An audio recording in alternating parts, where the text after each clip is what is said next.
religião errado. Caramba, isso aqui é muito forte. Posso estar mexendo em coisas e estruturas aqui muito fortes, enraizadas, profundas, estruturais da tua vida. Mas é importante a gente refletir sobre todos esses aspectos na hora de falar sobre confiança de atletas, na hora de falar sobre performance, porque tudo de uma forma, mesmo que de inconsciência, está programando você para determinadas atitudes. E a gente sabe que a religião é um grande construtor de crenças. A religião, por ter esse poder tão grande de nos conectar à imagem de um Deus, ela faz com que tudo aquilo que existe nas margens da religião entre no nosso cérebro sem filtro. Porque assim, é religião, tem Deus em... o fulano é de Deus, o fulano está falando em nome de Deus, entra sem filtro, não tem senso crítico nenhum. Até porque a questão do senso crítico, da dúvida, do questionamento, é praticamente algo que nos gera uma culpa.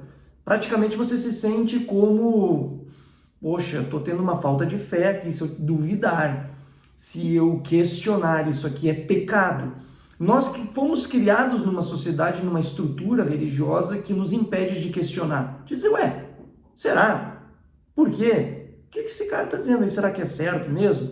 Deixa eu pesquisar. A gente foi criado numa estrutura religiosa e social que nos impede de dizer esse porquê. Que nos impede do ponto de interrogação. A gente foi criado apenas para colocar vírgulas e exclamação. Qualquer ponto de interrogação que a gente coloca pode parecer algo um pouco agressivo demais. Mas hoje a gente vai colocar esse ponto de interrogação aqui sobre a nossa espiritualidade, sobre o nosso posicionamento, sobre a nossa fé, sobre a nossa religião, em meio ao futebol. Então, além do 1% aqui, o podcast de hoje é ir além das perspectivas, e além dos padrões e tentar quebrar aqui algumas ideias formadas que talvez você tenha e você nunca colocou um ponto de interrogação. E aí, quem sabe, é a oportunidade de você repensar. Estou lendo um livro bem legal que se chama Pense de Novo, inclusive eu aconselho você pensar de novo. E o meu objetivo nesse podcast, além do 1%, geralmente estruturalmente destruir você. Como assim, Ticão? Isso aqui é o que eu sempre falo com meus atletas de mentoria. Né? Eles chegam com toda a vontade de crescer. Eu digo, mano, primeiro nós vamos destruir. Mas como assim destruir? Eu tô com pressa para crescer. Então, exatamente isso. Quando você vai construir um prédio, e o que acontece? Lá tinha uma casa velha. O que os caras fazem? Eles constroem o prédio em cima da casa velha? Não, eles destroem a casa velha para poder lançar estruturas poderosas para um prédio de 30 andares suportar. Eu não posso usar elementos, eu não posso usar estruturas e esse tijolo e esse ferro, por mais que tenha sido da minha vovó. A casa foi da vovó, vamos usar esse tijolo aqui. Por mais que eu queira, eu vou estar tirando a força e a estrutura daquilo que nós estamos fazendo de novo. O apóstolo Paulo diz uma frase bem legal que eu gosto muito, diz assim, nós vivemos por novidade de vida e não na caducidade da letra. E isso é bem impactante se a gente for trazer para a nossa religião, se a gente for trazer para a nossa estrutura religiosa. Nós estamos mais no que diz na letra do que diz na novidade do espírito. E quando a gente entra nesses aspectos sobre religião, principalmente na atuação sobre o atleta, a gente entra num ambiente sagrado, num ambiente que ninguém mexe. Mas hoje a gente vai mexer aqui nesse vespeiro e tomara que você pense de novo. Eu não estou querendo que você concorde comigo, eu quero que você pense de novo. O que eu penso pode ser certo ou errado, e o que eu penso e que nós estamos dizendo aqui, trabalhando, são perspectivas e interrogações, para que você possa construir o teu próprio prédio, com as tuas próprias percepções. Afinal de contas, grande parte daquilo que você acredita, pensa, fala, vota, não é de todo seu. Vem de todas as estruturas. E se você tivesse nascido, por exemplo, na China, será que você iria pensar do jeito que você pensa? O ambiente cultural, geográfico, estrutural e religioso iria codificar em você outras crenças, outras percepções.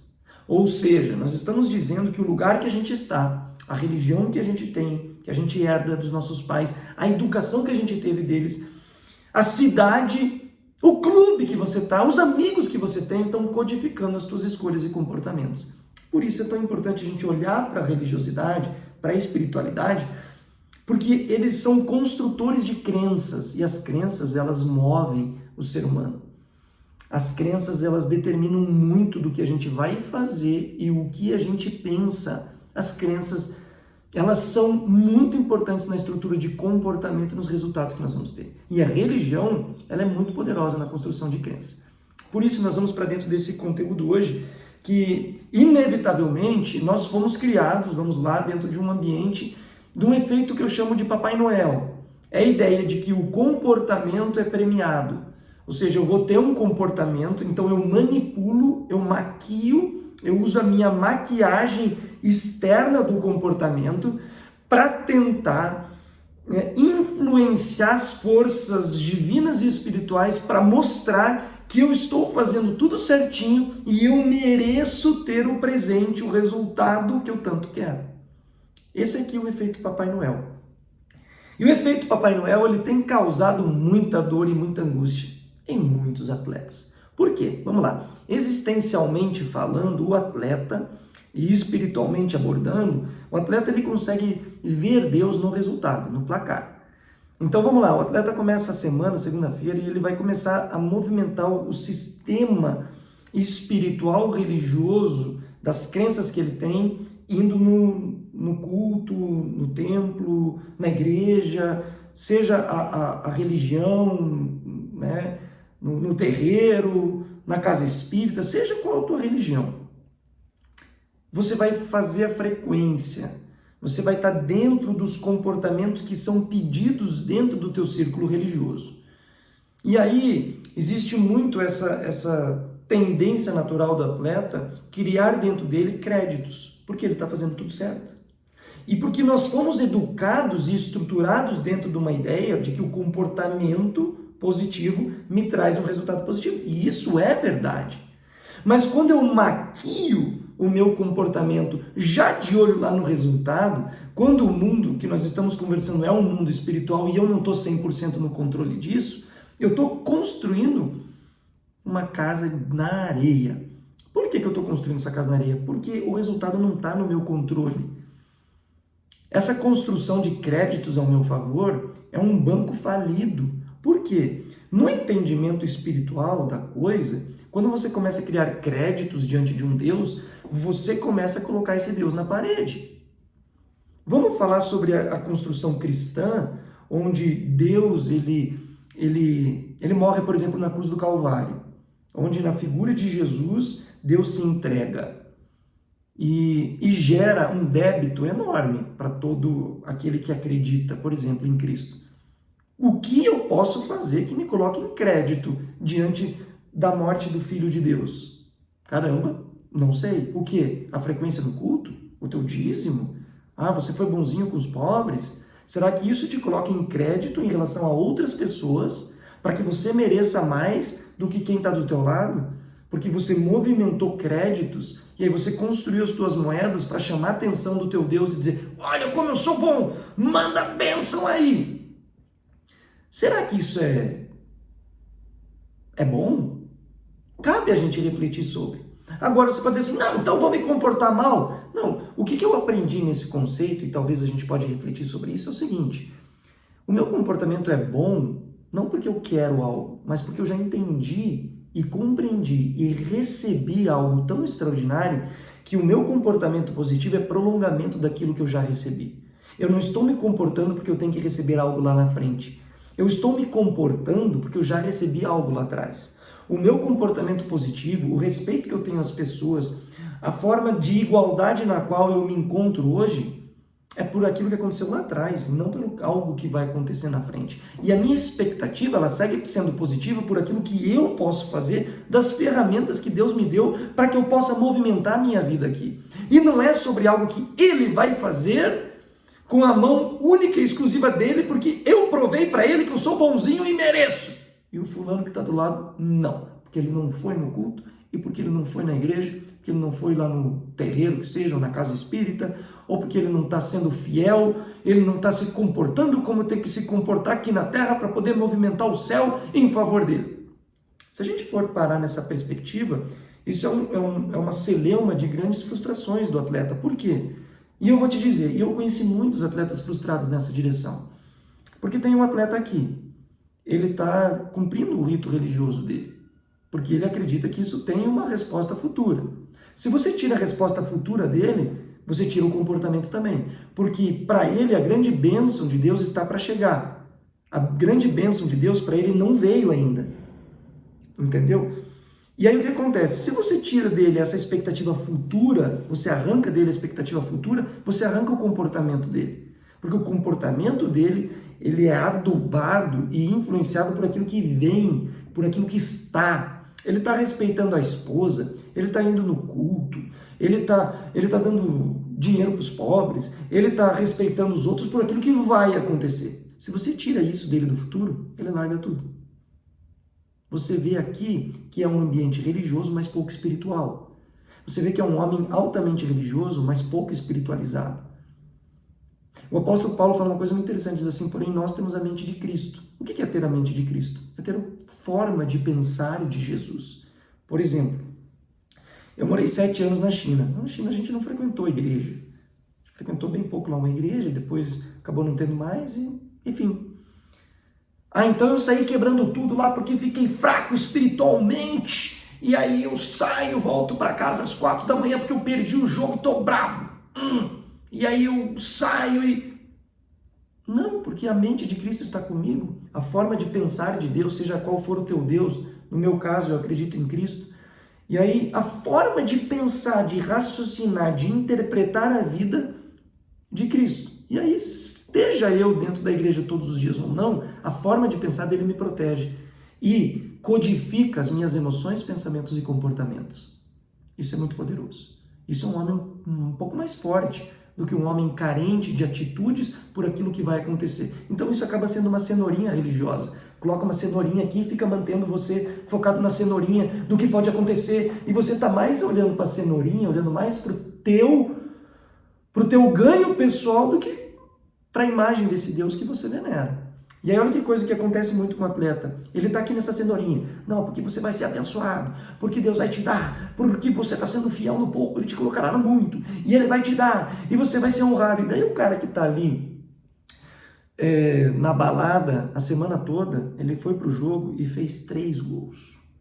E foi o melhor em campo. E você, cara fiel, do bem, justo, mas que está nesse comportamento em busca desse teu sucesso, nessa tua cenourinha religiosa, não fez nada, quebrou a bola. E aí te dá uma dúvida tremenda. Se você encara a espiritualidade pelo resultado que terá no futuro, você vai ter um bug existencial, vai quebrar a tua cabeça, vai destruir toda a tua estrutura. E por causa disso que o atleta, muitas vezes, ele dança na religiosidade dele. Ele fica bem e mal, bem e mal, bem e mal, por causa que ele está estruturado no placar. Então, a gente vive muito, a religião ela provoca em nós 3 perspectivas muito interessantes, principalmente no atleta: medo, culpa e ganância. Medo de, poxa, mas e se eu não estiver no meio da religião, eu não vou ser abençoado, se eu não estiver lá, nossa, se o fulano não abençoar, se o fulano não botar a mão, não vai dar certo o jogo. Medo. Então vamos seguir aí o barco. Eu não sei, eu não li, eu não me aprofundei, eu não tenho conhecimento, eu não estudo sobre, mas, o fulano lá está dizendo... Se ele disse, está dito. E aí a gente perde muito essa autonomia de colocar as interrogações. Quando você não tem conhecimento, você é escravo do que as pessoas estão dizendo.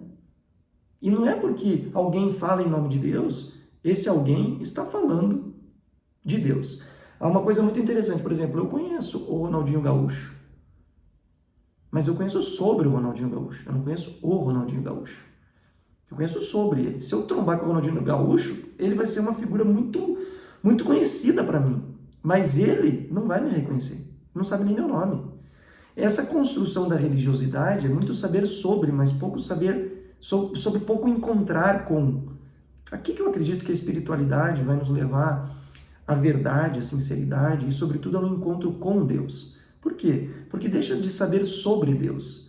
Há informações sobre Deus, de como que essa informação pode me beneficiar de maneira direta.